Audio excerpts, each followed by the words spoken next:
Gerald has the ability to see ahead by simply looking at the current status of affairs and learning from history. I mean, he doesn't use a crystal ball. This is science, and it amazes me, this so-called rally.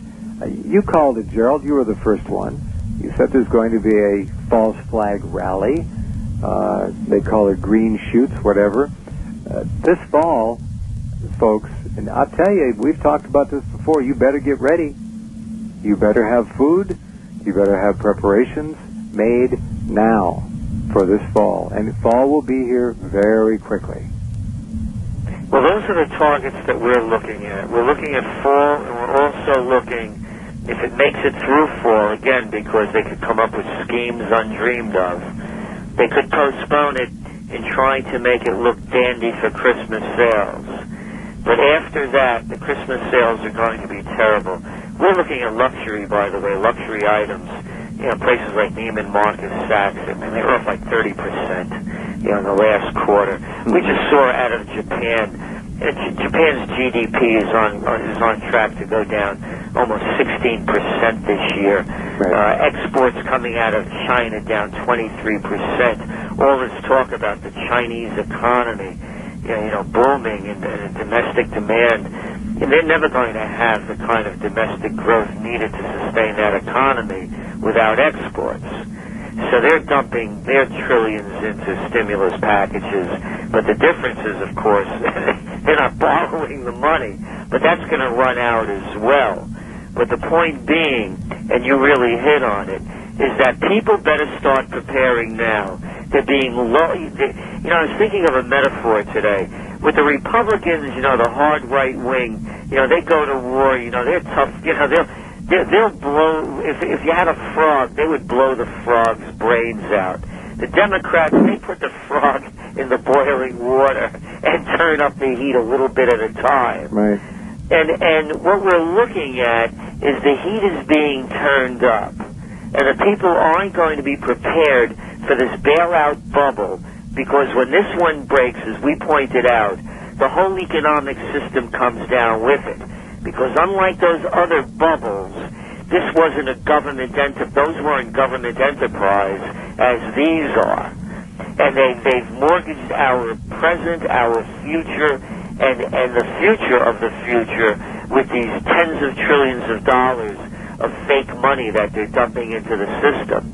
So when this thing goes under, watch the banks to go crashing down with them. There's going to be economic chaos, and probably, as many people are predicting, and we see a lot of belief in it as well, some form of economic martial law. I don't think it'll have to be a physical martial law. I think you've just said it right. In economic martial law, there's so many things that they can do short of rounding anybody up or forcing people at gunpoint to stay off the streets. They don't have to do that. It's all a matter of controlling supply and demand is what it is. Shut down the food supply, people will line up. They'll absolutely line up, do whatever they're told. And they're not going to break into any supermarkets, because the supermarkets can be bought out in a matter of hours, literally, if there's a problem. By the way, Japan's economy is at its lowest point since records began being kept. It's that bad over there. And the other trend that we have been warning about for quite some time is the increase in crime. And it's already happening. And the home invasions, I mean, who in our lifetime would have thought this would have happened? Yeah. It's becoming commonplace. New York City and major cities are going to start looking like Mexico City. You're going to start seeing kidnappings. Right. There's got a lot of anger about the richer classes. We're turning actually into a feudal system. As I mentioned, we went from the empire of entrepreneurs to now where the very powerful and the rich of the Wall Street crowd, they own Washington. They've hijacked Washington. It's turning into a feudal system. There is no government.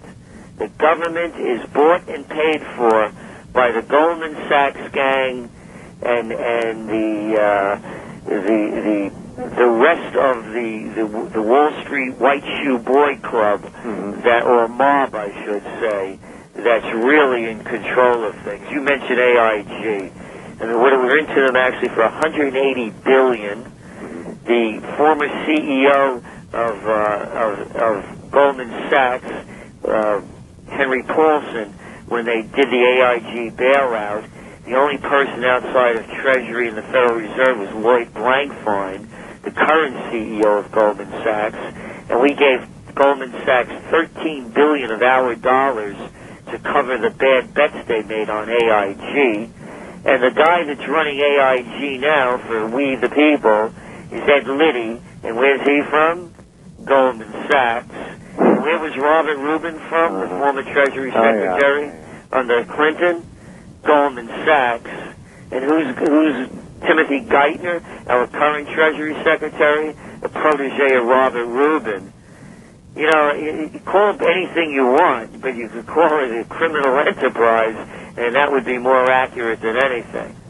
You use the word futile, F-E-U-D, and we can also use F-U-T, futile. It is one and the same, really. It's futile for Americans. It's futile in its imposition upon us with this new way of keeping. Well, what they want is a plantation economy. They want a few middle-class people to keep their hands on the lower classes. They're creating this two-tiered lower class I've been talking about for quite some time. A true lower class, which can't take care of itself, and then a lower class.